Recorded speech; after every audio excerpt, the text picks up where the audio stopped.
Assalamualaikum warahmatullahi wabarakatuh. Yang terhormat Bapak Suyoto MPD selaku dosen pengampu mata kuliah Psikologi Pendidikan, tak lupa pula teman-teman yang saya banggakan dan saya cintai. Sebelumnya saya berterima kasih kepada Bapak Suyoto MPD yang telah memberikan kesempatan kepada saya sehingga saya dapat memaparkan materi tentang psikologi pendidikan. Pepatah mengatakan, tak kenal maka tak sayang. Perkenalkan, nama saya Salma Wijayani Deswara dengan NIM 2321800121 dan saya dari Program Studi Pendidikan Guru Sekolah Dasar kelas 2C Universitas Muhammadiyah Purworejo. Untuk mempersingkat waktu, marilah kita memasuki materi psikologi pendidikan. Topik pembicaraan yang akan saya sampaikan, yang pertama pengertian psikologi pendidikan, yang kedua hubungan psikologi dengan pendidikan, yang ketiga tokoh psikologi pendidikan, dan yang terakhir metode dalam psikologi pendidikan. Kita masuk yang pertama, yaitu pengertiannya. Psikologi pendidikan adalah cabang psikologi yang mempelajari bagaimana orang belajar dan mengajar dalam lingkungan pendidikan. Ini mencakup berbagai topik seperti proses kognitif, perkembangan manusia, teori pembelajaran, motivasi, pengukuran, dan evaluasi, serta strategi pengajaran yang efektif. Tujuan utama dari psikologi pendidikan adalah untuk memahami dan mengoptimalkan proses pembelajaran sehingga dapat meningkatkan hasil akademik dan perkembangan pribadi siswa. Selanjutnya, ada beberapa aspek penting dalam psikologi pendidikan meliputi teori belajar, pengembangan kognitif, motivasi, penilaian dan evaluasi, dan pengelolaan kelas. Psikologi pendidikan berguna bagi guru, pendidik, konselor, dan administrator sekolah dalam merancang kurikulum, metode pengajaran, dan strategi intervensi yang lebih baik untuk memenuhi kebutuhan siswa yang beragam. Selanjutnya, hubungan psikologi dengan pendidikan, di mana psikologi pendidikan memiliki hubungan yang erat dengan bidang pendidikan, karena psikologi pendidikan menyediakan dasar untuk memahami proses belajar mengajar dan mengoptimalkan praktik pendidikan. Berikut adalah beberapa hubungan antara psikologi pendidikan dengan pendidikan serta contoh-contohnya. Yang pertama ada pengembangan kurikulum. Hubungannya dengan psikologi pendidikan yaitu membantu dalam merancang kurikulum yang sesuai dengan tahapan perkembangan kognitif dan emosional siswa. Contohnya seperti kurikulum untuk anak usia dini sering menggunakan prinsip-prinsip dari teori perkembangan Piaget yang menekankan pada pembelajaran melalui bermain dan eksplorasi. Yang kedua itu ada strategi pengajaran. Hubungannya menggunakan teori belajar seperti behaviorisme, konstruktivisme, dan teori kognitif untuk mengembangkan strategi pengajaran yang efektif. Contohnya, metode pengajaran berbasis project atau project based learning menggunakan prinsip konstruktivisme di mana siswa belajar melalui penyelesaian proyek yang relevan dan bermakna.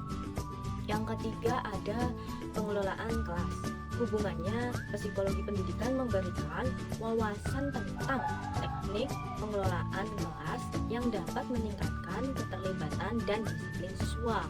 Contohnya sendiri yaitu ada penggunaan reinforcement positif untuk mendorong perilaku baik dan pembelajaran aktif dalam kelas. Yang keempat itu ada penilaian dan evaluasi. Dapat dengan menerapkan prinsip-prinsip evaluasi dan penilaian dari psikologi pendidikan untuk mengukur kemajuan siswa secara adil dan akurat, seperti penggunaan tes formatif dan sumatif untuk mengukur pemahaman siswa dan menyesuaikan metode pengajaran sesuai dengan kebutuhan mereka. Yang kelima ini ada motivasi dan keterlibatan siswa. Hubungannya yaitu psikologi pendidikan mempelajari faktor-faktor yang mempengaruhi motivasi siswa untuk belajar dan bagaimana meningkatkan keterlibatan mereka dalam proses belajar, seperti menerapkan teori motivasi seperti teori self-determination untuk meningkatkan lingkungan belajar yang mendukung otonomi, kompetensi, dan keterhubungan siswa. Dengan memahami dan menerapkan prinsip-prinsip psikologi pendidikan, para pendidik dapat menciptakan lingkungan belajar yang lebih efektif dan responsif terhadap kebutuhan siswa, sehingga dapat meningkatkan hasil belajar dan kesejahteraan siswa secara keseluruhan. Selanjutnya ada tokoh psikologi pendidikan yaitu William James dan Dewey. Mereka adalah dua tokoh berpengaruh dalam bidang psikologi pendidikan. Meskipun mereka hidup pada era yang berbeda dan memiliki pendekatan yang berbeda, kontribusi mereka sangat penting dalam pengembangan teori dan praktik pendidikan. Yang pertama, William James. William James ini lahir di New York City pada 11 Januari 1842. William James adalah anak tertua dari 5 bersaudara dari pasangan Henry James Sr. dan Mary Walsh James. William James dikenal sebagai salah satu pendiri psikologi di Amerika Serikat.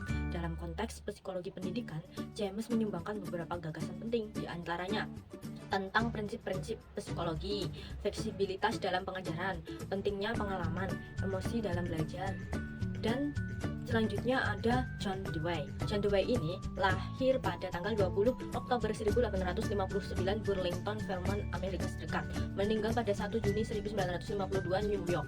Dan John Dewey ini seorang filsuf dan psikologi yang sangat berpengaruh dalam reformasi pendidikan di Amerika Serikat. Pemikirannya tentang pendidikan dikenal sebagai progresisme.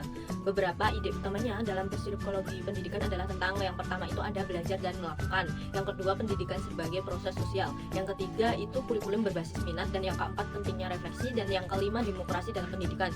Meski ada perbedaan dalam pendekatan mereka, baik James maupun Dewey menekankan pentingnya memahami siswa sebagai individu dan menyesuaikan metode pengajaran untuk memenuhi kebutuhan mereka. Kontribusi mereka tetap relevan hingga kini dan sering diterapkan dalam praktik pendidikan modern. William James lebih menekankan pada aspek psikologi individu dalam proses belajar sementara, sedangkan John Dewey lebih fokus pada konteks sosial dan pengalaman dalam pendidikan.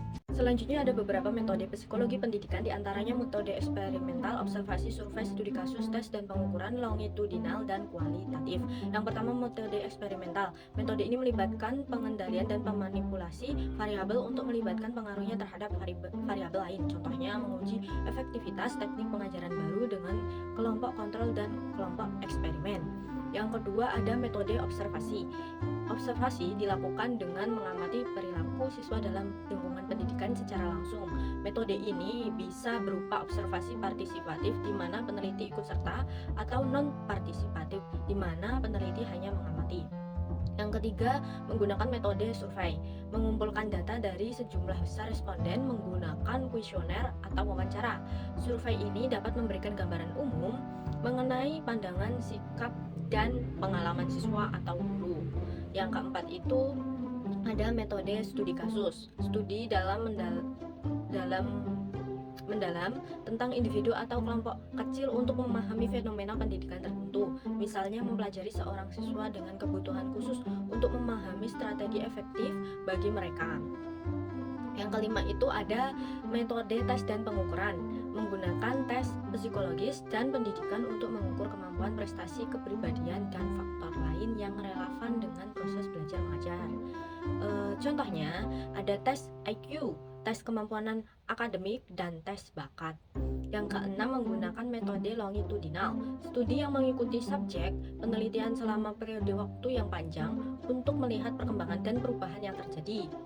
Misalnya, memantau perkembangan keterampilan membaca siswa dari kelas 1 hingga kelas 6. Yang ketujuh itu metode kualitatif. Metode ini mencangkup wawancara mendalam, analisis konten, dan kelompok fokus untuk memahami persepsi, motivasi, dan pengalaman individu secara mendalam.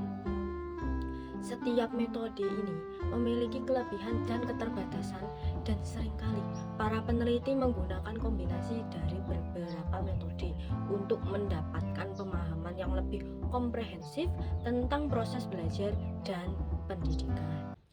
Cukup sekian materi yang telah saya sampaikan.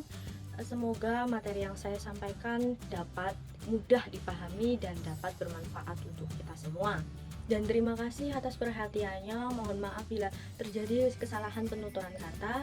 Untuk penutup saya akhiri. Wassalamualaikum warahmatullahi wabarakatuh.